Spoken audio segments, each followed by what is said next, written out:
말씀 누가복음 15장 11절부터 24절 말씀 번갈아 가면서 읽고 마지막 절은 같이 읽겠습니다. 예수께서 말씀하셨다. 어떤 사람에게 아들이 둘 있는데 자기의 아버지에게 말하기를 아버지 재산 가운데서 내게 돌아올 몫을 내게 주십시오 하였다. 그래서 아버지는 살림을 두 아들에게 나누어 주었다. 며칠 뒤에 작은 아들은 제 것을 다 챙겨서 먼 지방으로 가서 거기서 방탕하게 살면서 그 재산을 낭비하였다.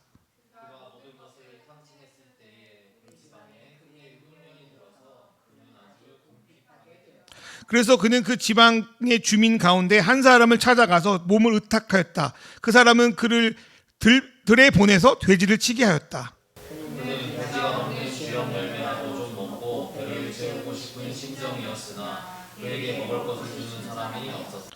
그제서야 그는 제정신이 들어서 이렇게 말하였다. 내 아버지의 그 많은 품꾼들에게는 먹을 것이 남아 도는데 난 여기서 굶어 죽는구나.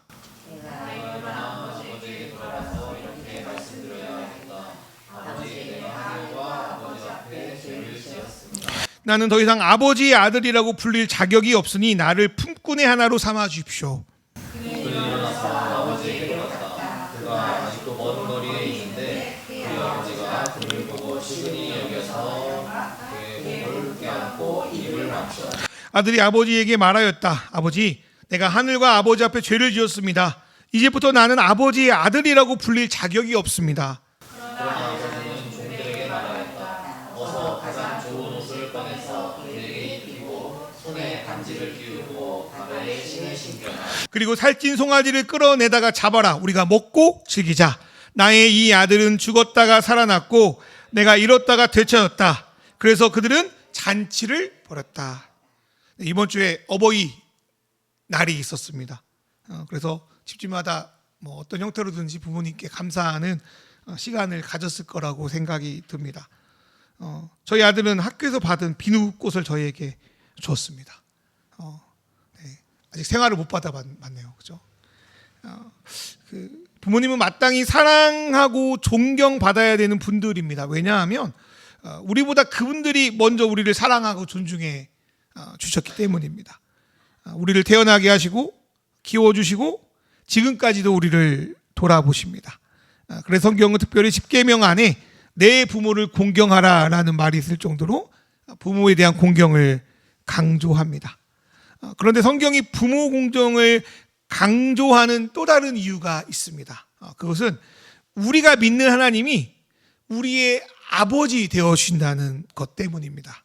물론 이 땅이 죄로 인해 깨어지고 망가져서 하나님의 사랑을 온전히 그 부모를 통해서 공급받을 수 없지만 우리는 그 부모님을 통해 하나님의 사랑과 국률이 이런 것이구나 라는 것을 간접적으로 경험합니다. 그래서 시편 103편 13편의 말씀을 읽어보면 부모가 자식을 가엾게 여기듯이 주님께서는 주님을 두려워하는 사람을 가엾게 여기신다.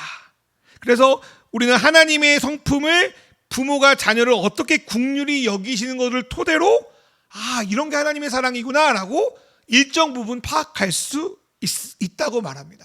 그런데 구약에서 하나님을 아버지라고 부르는 것은 우리가 뭐 유인을 할 때 음악의 아버지 바흐, 건국의 아버지 워싱턴 이런 것처럼 공적인 영역에서 상징적으로 아버지라 불리는 것이 구약의 사람들의 입장이었지 어떤 친밀하거나 개인적인 의미로 하나님을 아버지로 부른 것은 아니었습니다. 그러다가 예수님이 이 땅에 오셔서 하나님을 진짜 자기 친아버지처럼 그리고 너무 그런 다른 아버지와 다르게 친밀하고 개인적인 정말 그 아버지로 부르기 시작하는 거예요. 그리고 더 나아가서 그 호칭을 자기만 쓰는 게 아니라 예수님의 말을 듣는 자를 향해요. 너희 하나님 아버지, 우리 아버지 이렇게 부르라고 가르칩니다. 이런 말씀은 그 당시에 매우 파격적이고 놀랍고 때로는 뭐라고 할까요? 불경건한 그런 가르침이었던 거죠. 그래서 유대인들이 하나님을 아버지라고 부르는 것 자체를 신성모독이다라고 여기고 예수를 죽이기까지 합니다. 그래서 오늘 저는 우리가 어버이 주일을 맞이해서 우리의 하늘 아버지신 하나님에 대해서 말씀을 좀 나누고 싶습니다.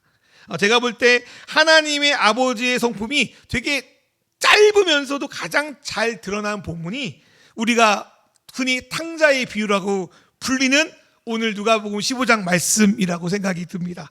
이 말씀을 기초로 아버지에 대해서 말씀을 드리려고 합니다. 첫 번째로 하나님은 주시는 아버지입니다. 탕자의 비유에 보면 둘째 아들은 아버지에게 자기 목의 유산을 아버지 돌아가시 전에 미리 땡겨달라고 요구합니다. 그 당시에 이러한 행위는 정당한 요구가 아니었습니다. 흔한 말로 호로 땡땡이라고 말할 수 있을 정도로 너무나도 악한 일이었습니다. 왜냐하면 아들이 유산을 지금 미리 땡긴다는 것은 아버지가 죽었다는 것과 다름이 없었거든요. 그러니까 내 마음에 아버지를 지워버릴 겁니다. 아버지하고 연을 끊겠습니다. 아버지 죽었다 하겠습니다. 이제부터 내 삶에 아버지는 없습니다라는 선언과 같습니다. 지금도 그런 아들과 딸이 있으면 얼마나 사회적으로 지탄을 많이 받겠지만 2000년 전에 정말 보수적인 유대 사회에서 그러한 아들의 행위는 지탄받고 심하면 돌에 맞아 죽어야 될 정도로 악한 일이었다는 거예요. 아마도 그 둘째 아들은 이제까지 아버지가 자기에게 해준 게 하나도 없다고 여겼을 것 같아요. 그래서 내게 줄 유산이라도 미리 줘서 이번 한 번만이라도 아버지 노릇 좀 하라고 아마 배은망덕하게 이 둘째 아들이 아버지께 요구하고 있습니다. 그런데 생각해보면 받은 게 왜 없습니까? 그를 태어나게 하고 키워주고 돌본 사람이 누구입니까? 바로 아버지입니다. 성경에서 이 아들의 어머니는 나오지 않습니다. 아마 하나님 아버지를 강조하려고 의도적으로 뺐을 수도 있지만 어쩌면 이 이야기의 아버지는 엄마 없이 홀아버지로 그 두 아들을 지극정성으로 키웠을지도 모르겠습니다. 그러나 이 둘째는 이제까지 그 받은 은혜는 전혀 생각하지 않고 아버지를 버리고 아버지의 유산을 미리 정당하지 못한 방법으로 갈취하고 떠나버립니다. 저는 이 둘째 아들의 모습을 통해서 하나님을 떠나 있는 우리 인간의 실존적인 모습을 잘 나타내고 있다는 생각이 이번에 들었어요. 창세기에 보면 하나님은 맨 마지막으로 인간을 창조하십니다. 그 하나님의 창조 사역을 보다 보면 마치 하나님이 집을 짓는 듯한 인상을 갖습니다. 여러분 우리가 또 돈이 여유가 있어서 가족을 위해서 집을 짓는다고 할 때 가족을 처음 기초 공사할 때부터 초대하지 않을 것 같아요. 모든 집이 완성되고 나서야 그 가족을 초대해서 거기에 거하게 할 겁니다. 하나님은 어쩌면 이 세상을 인간을 위한 스위트홈을 만드는 것처럼 창조하신 것 같아요. 그런 다음에 인간을 그곳에 창조해서 초대하십니다. 그러고 나서 창세기 1장 31절에 뭐라고 하냐면 보시기에 참 좋았다. 그런 면에서 이 세상은 하나님 아버지의 것, 아버지의 집이기도 하지만 하나님이 그의 자녀를 위해서 만든 집이다라고도 할 수 있겠습니다. 하나님은 그 집을 저와 여러분을 위해서 만드셨고 그 안에서 살게 하셨습니다. 부족할 것 없이 그 모든 것이 충만한 그 상태, 인간이 하나님의 창조하신 의도와 목적대로, 즉 하나님의 형상대로 그 하나님이 지으신 이 스위트홈인 이 세상에서 살아가는 삶, 그 모든 것이 보기 좋다라고 하나님 말씀하시는데 그게 바로 에덴의 시대였던 거죠. 그러나 우리가 알다시피 인간은 스스로 그 은혜를 둘째 아들처럼 저버립니다. 모든 것을 주신 하나님인데도 이 탕자의 비유에 나오는 이 둘째 아들처럼 그분이 세운 헌법이죠. 딱 하나밖에 없었잖아요. 이 과일은 먹지 마. 그 헌법을 어기면서까지 뭐가 이렇게 부족했는지 스스로 신이 되기를 원합니다. 그래서 이 선악과를 먹습니다. 물론 자녀가 자라나면 독립을 해야 되죠. 그러나 독립을 한다 하더라도 부모의 권위와 부모의 사랑이 사라지지 않는 것 같이 얼마든지 부모를 떠나지 않고도 부모의 통치 안에서, 하나님의 통치 안에서 독립을 유지하고 살 수 있었어요. 그게 바로 베드로후서 3장 18절의 말씀인데요. 제가 한번 읽어드릴게요.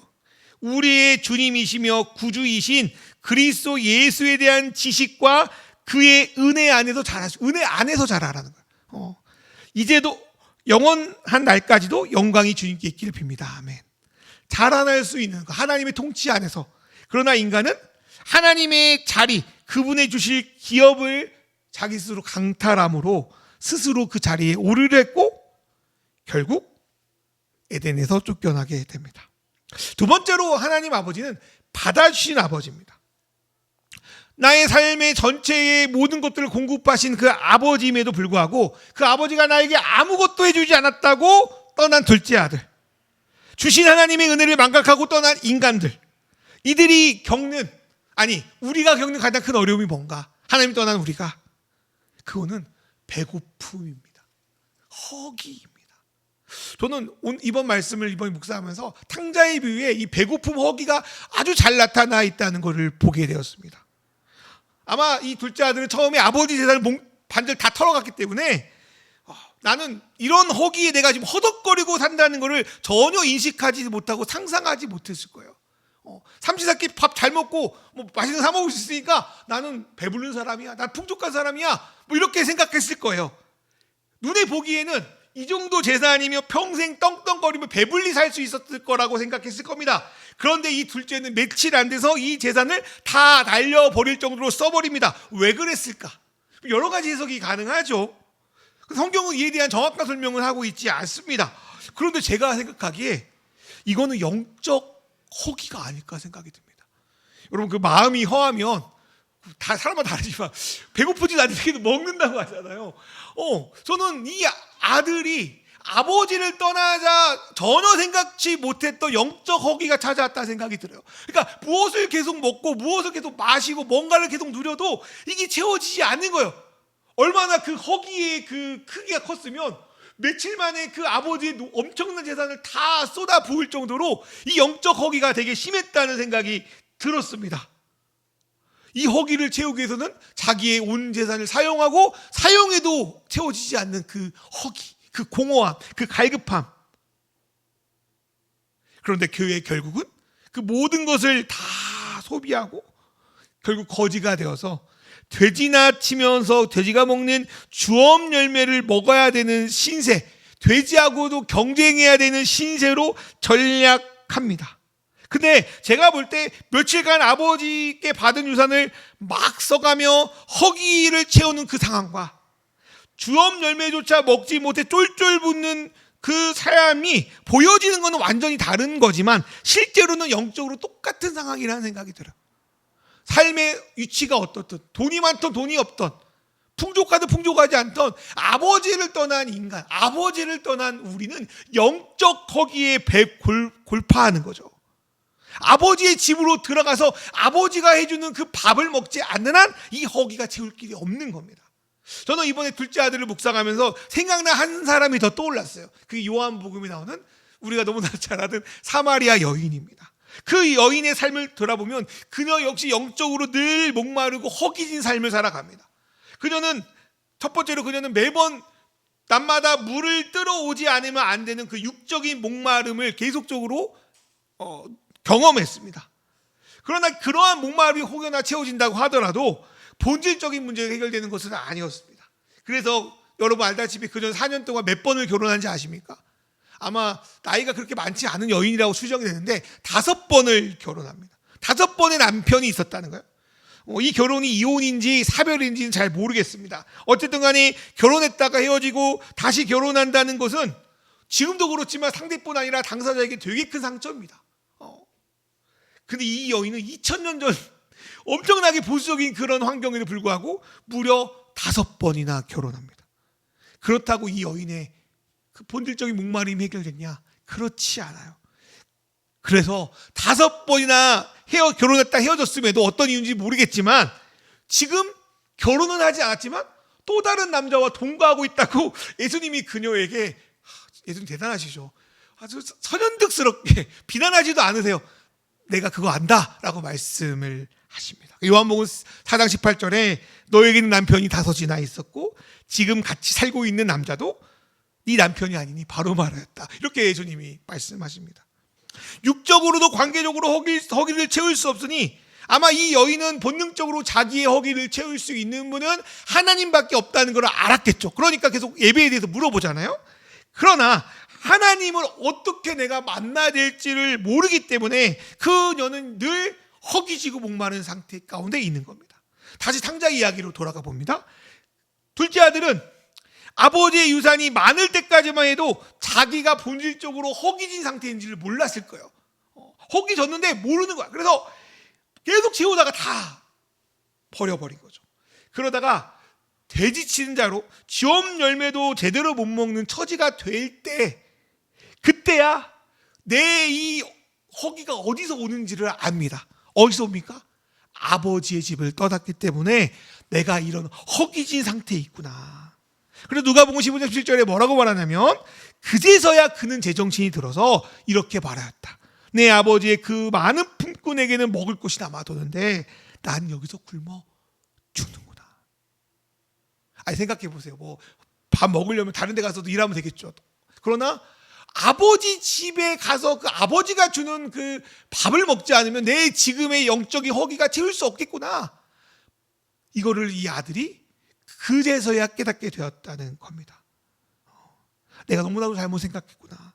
아버지를 떠나면 모든 것이 풍성할 줄 알았는데 오히려 반대였구나. 이곳에는, 아버지 없는 곳에는 실제로 아무것도 내가 먹을 것이 없구나, 나를 채울 수 없구나를 알았던 거예요.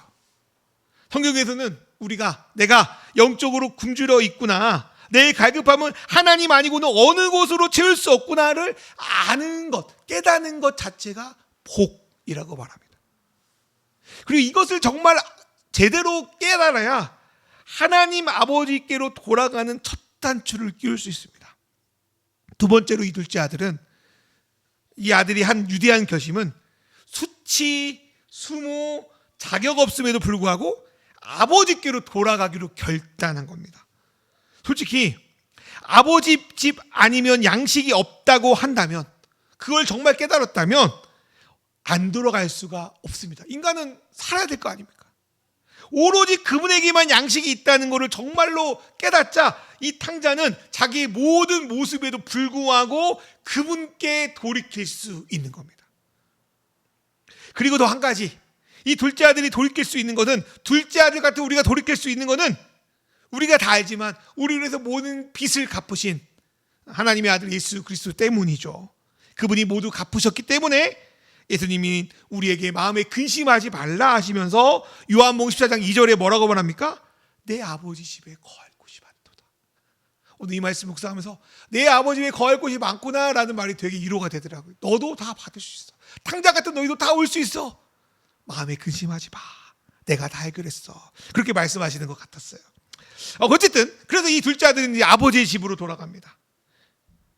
필요하면 이제부터는 아버지께, 이제부터 저 아들 대우해 주지 마십시오.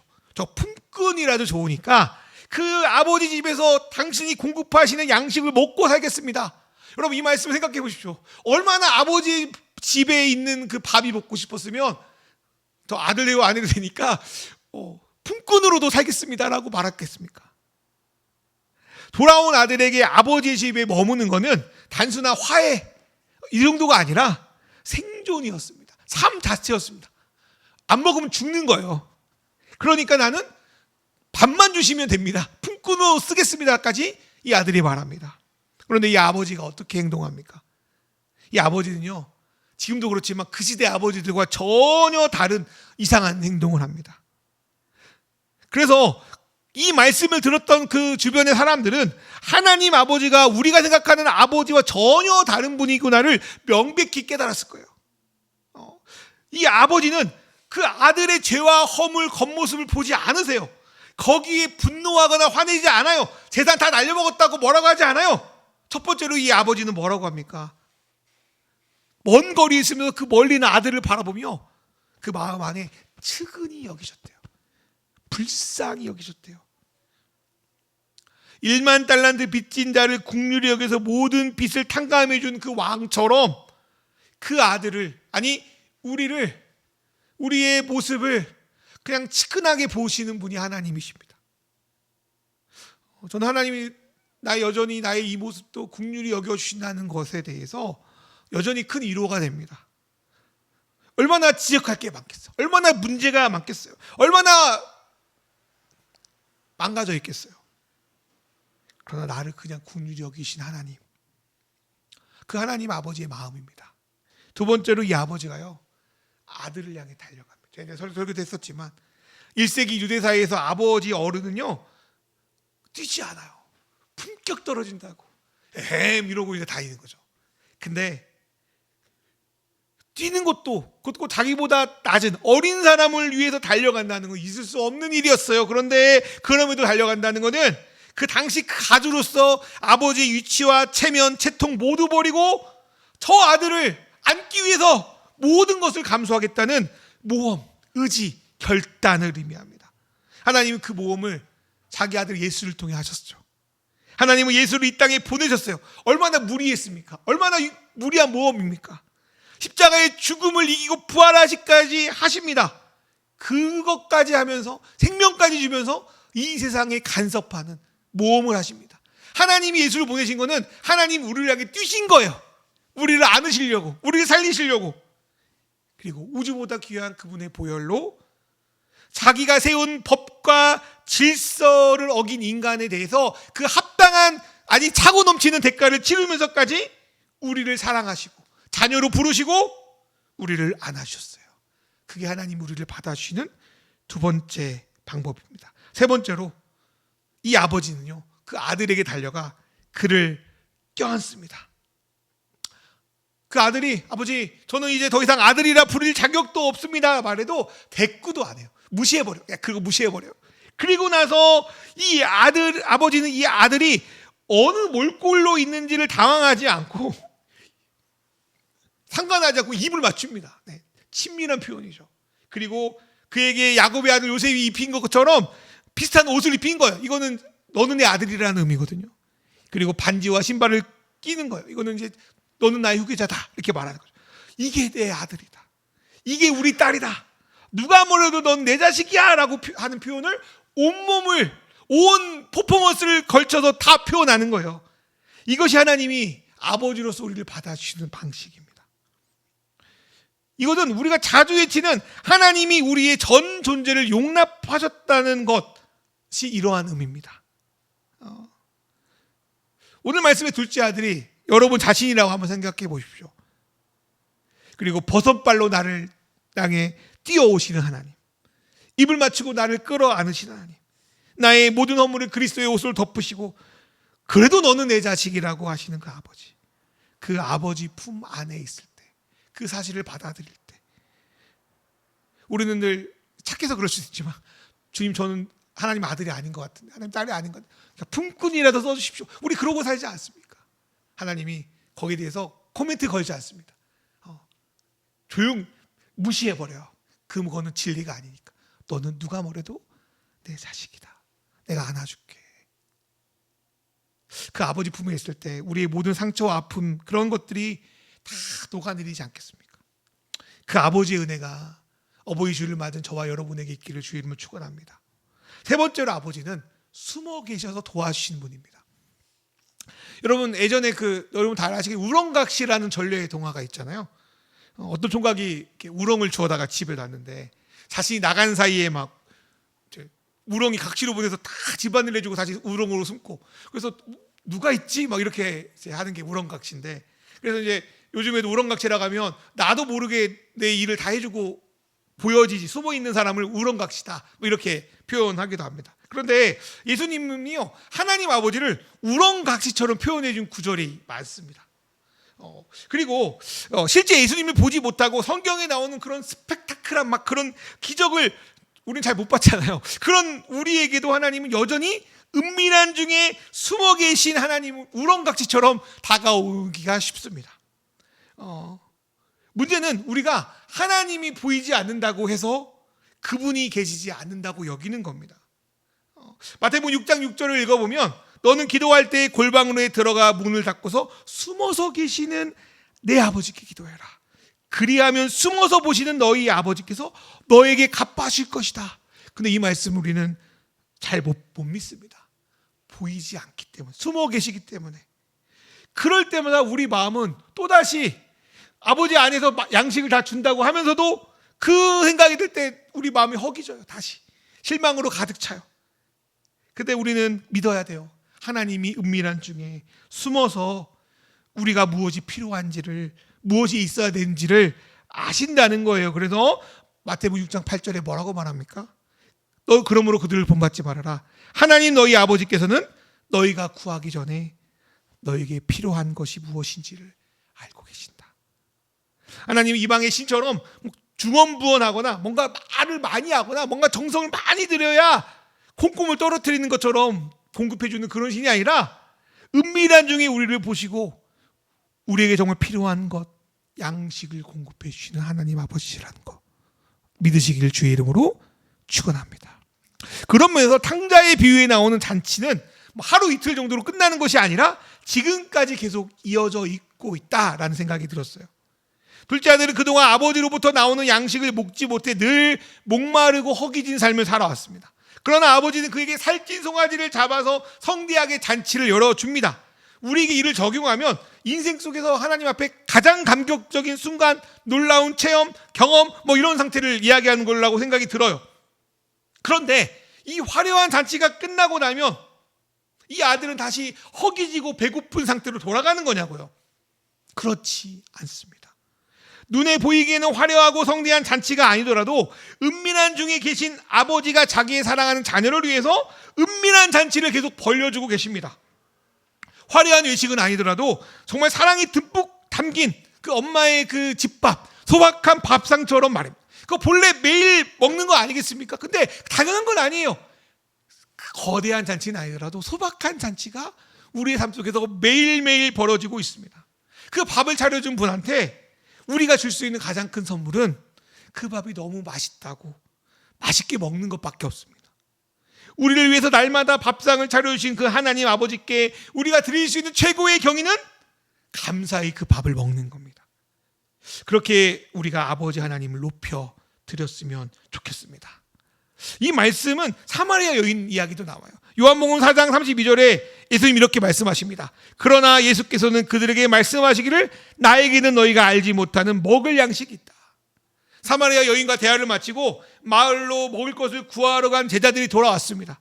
그런데 예수님은요, 나에게 너희가 알지 못하는 양식이 있다라고 말합니다. 이 양식은 계속 목마른 사마리아 여인을 살리고 허기진 탕자 둘째 아들을 배부르게 만들고 오늘도 주님의 양식을 먹으러 온 우리에게 풍성하게 채우는 양식, 그 양식이 누구에게 있습니까? 예수님께 있다는 거예요. 그 양식을 우리에게 주시기 위해서 오셨습니다. 그것도 어떤 특정한 날 특정한 시기 그때만 주는 게 아니라 만나처럼 매일매일 주시기 위해서 오셨습니다. 그 양식을 늘 먹고 마시며 그분께 감사를 드리는 저와 여러분 되기를 주님의 이름으로 축원합니다. 말씀을 마무리하려고 하는데요, 우리는 앞에서 모든 것을 주신 하나님 아버지를 보았어요. 그러므로 그분이 주시는 양식이 당연하다, 쓸데없다 여기고 걷어차버린 탕자 같은 우리를 보았습니다. 예수를 믿고 살아도 여전히 우리 안에 탕자 DNA가 남아있음도 우리는 삶 속에서 자주 확인합니다.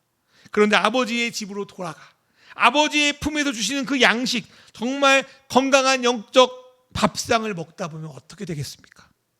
아버지 품에서 자라나게 됩니다. 아버지를 닮아 그분의 뜻을 행하는 자로 성장합니다. 그래서 예수님이요, 요한복음 4장 34절에 뭐라고 말씀하시냐면 나의 양식은 나를 보내신 분의 뜻을 행하고 그분의 일을 이루는 거예요. 그러니까 예수님께 양식을 먹다 보면 어떻게 돼요? 나의 양식의 효능, 나를 보내신 분 하나님의 뜻을 행하고 그분의 일을 이루는 것. 예수님이 하나님의 양식을 늘 공급받아서 그 뜻을 이루는 것처럼 나를 통해서 하나님의 양식, 그 만나를 너희가 먹으면 너희도 양식을 먹음으로 나를 보내신 분의 뜻을 행하고 이루게 될 것이다 라고 말씀하시는 거예요. 우리가 아버지의 양식을 먹고 예수님처럼 하나님의 뜻을 행하고 그분의 일을 이루는 사람으로 조금씩 자라서 우리도 그분께 드릴 만한 열매로, 양식으로 되어갑니다. 마태복음 7장 21절을 보면요, 읽어볼까요? 이거는 너무 유명한 말씀이니까 마태복음 7장 21절 말씀 같이 읽어볼게요. 나더러 시작. 나더러 주님 주님 하는 사람이라고 해서 다 하늘나라에 들어갈 것이 아니다. 하늘에 계신 내 아버지의 뜻을 행하는 사람이어야 들어간다. 똑같죠? 행하는 사람이어야 들어간다. 이 말씀이 저는 요한복음 4장 34절의 말씀과 일치한다는 생각이 들었어요. 이 말씀이 때로는 우리에게 두려움을 주고 걱정을 줍니다. 예수 믿으면 다 천국 갈 줄 알았는데 아버지 뜻을 행하는 게 뭐야? 아버지 뜻을 우리 행할 수 있을까? 어떻게 하는 건데? 이런저런 해석이 오가는 말씀입니다. 그래서 저는 이 말씀을 오늘 이번에 묵상하면서 생각이 드는 게 아버지의 품격이라는 단어가 떠올랐어요. 아기일 때, 어릴 때 무슨 품격이 있습니까? 어디 무슨 대통령의 아들, 뭐 어디 높은 지위에 있는 사람의 아기나 좀 부족한 집의 가정에 태어난 아기나 그 두 아기가 똑같이 놓고 보면 무슨 품격이 있겠냐고. 둘 다 품격이 없어요. 배고프면 울고, 대소문도 못 가리고, 때를 세고, 맨날 엉망치고, 그 아이에게 무슨 품격이 있겠습니까? 근데 그 아이가 어느 집에서 자랐는지, 무엇을 배웠는지, 어떤 환경에 처했는지에 따라 그 아이의 품격과 성품은 달라집니다. 그때야 비로소야 저 아이가 아버지의 유산, 아버지의 집을 물려받을 자격이 있다고 여깁니다. 품격은 하루아침에 이루어지는 것은 아닙니다. 그 관점에서 마태복음 7장 21절의 말씀을 읽어보면 좋겠어요. 우리가 거듭나서 하나님 앞에 아버지 집에 머물며 살다 보면 우리는 아버지 뜻을 행하며 사는 자, 아버지의 집, 그 천국에 머물만한 자, 더 나아가서 아버지 뜻을 행하고 아버지가 주신 양식을 먹고 아버지의 유산을 승계받을 만한 자로 품격이 자라난다. 그래서 품격이 자라나면 누가 봐도 저 사람은 아버지의 집에 자란 사람이구나를 알게 되는 겁니다. 성경에서 이러한 품격을 어떻게 설명하는지를 보니까 대표적으로 여러분 잘 아시는 말씀이죠. 마태복음 5장 48절 말씀. 그러므로 하늘에 계신 너희 아버지의 온전하신 같이 너희도 온전하라. 이 말씀도 우리가 절대 이루어지지 않을 거라고 굳게 믿는 말씀 중에 하나입니다. 근데 이 말씀이 어느 배경에서 했는지를 보니까요, 마태복음 5장 44절 위의 말씀인데 어떤 배경에서 온전하심을 이야기하냐면, 그러나 나는 너희에게 말한다. 너희 원수를 사랑하고 너희를 박해하는 사람을 위해서 기도해라. 그 온전함이 용서하는 것과 깊이 관련이 있어요. 원수를 사랑하는 것과 박해하는 자를 위해서 기도하는 것과 관련이 있어요. 어떻게 우리가 원수를 사랑하고 박해받은 자를 위해서 기도합니까? 우리 몸은 막 속은 썩어가는데 막 어떻게 그렇게 할 수 있어요? 그런데 마태복음 말씀에서 이러한 용서는요, 우리가 하나님 말씀이니까 억지로가 아니에요. 용서는 삶의 격이 높아질 때 가능합니다. 품격이 높아질 때 가능합니다. 우리가 아기를 용서할 수 있는 것은 어른이 우리가 아기보다 품격이 높아서 그렇습니다. 하나님이 우리를 용서할 수 있는 것은, 우리를 다함 없이 품을 수 있는 것은 그분이 우리처럼 간장 종지만한 그런 쪼잔한 마음을 갖고 있는 게 아니라 바다보다 넓은 그 큰 마음, 그 품격을 갖고 있어서 그런 거예요. 여러분, 용서는요, 아버지가 아들에게 하는 거고요, 높은 귀족이 낮은 사람에게 베푸는 거고요, 격이 높은 사람이 노예에게 하는 겁니다. 노예는요, 전에 말했죠, 용서할 것도 악지도 없어요. 용서할 자격도 없어요. 용서는요, 높은 사람이 하는 거예요. 높은 사람이 하는 거예요. 우리가 아버지 집에 거한다는 것은, 우리가 하나님의 자녀가 되었다는 것은 우리의 격이 높아졌다는 거예요. 저기 로마의 황제와도 견딜 수 없을 격이 예수를 믿는 우리에게 부여된 거예요. 그 격을 아는 사람, 그 격을 하나님의 집 안에서 배워서 점점 성장하는 사람은 그 안에서 용서도 할 수 있는 품을 가진 존재로 성장한다는 거예요. 그러니까 예수님이 자기의 백성에게, 하나님의 백성에게 원수를 사랑하라고 말하는 거. 왜? 너희는 격이 높아졌어. 너희는 지금은 뭐 짜잘하게 사는 것 같지만, 아니, 너희는 하나님의 자녀, 하나님의 아들이야. 너희는 하나님의 왕 같은 제사장이야. 너희는 격이 낮지 않아. 너희는 왕자고 공주야. 그러니 격이 높으니까 용서하라는 거예요. 격이 높지 않으면 용서는 너무 어려워요. 못해요. 지금은 아니에요. 지금 애기야. 30년, 40몇 살이지? 48년 동안 나는 왜 애기인지 모르겠어. 근데 아버지의 집에 거하며 살할 때, 아버지의 품성, 아버지의 품격을 닮아갈 때 우리는 그분의 온전하심을 배워갑니다. 그럴 수 있대요. 어쩌면 그러한 삶이, 그러한 기대가 하나님 아버지가 우리에게 가장 기뻐하시는 일이라는 생각이 들었습니다. 자기를 닮아 자기의 품 안에서 하나님을처럼 자라나서 자기의 뜻을 이어갈 수 있는 사람, 그게 부모에게 가장 큰 기쁨이 아니겠습니까? 그리고 이것이 아버지인 하나님께 우리가 드릴 수 있는 가장 큰 양식, 열매가 될 것입니다. 어버이 주일을 맞이해서 우리 하늘 아버지에게 이러한 선물로 자라나는 저와 여러분 되기를 주님의 이름으로 축원합니다.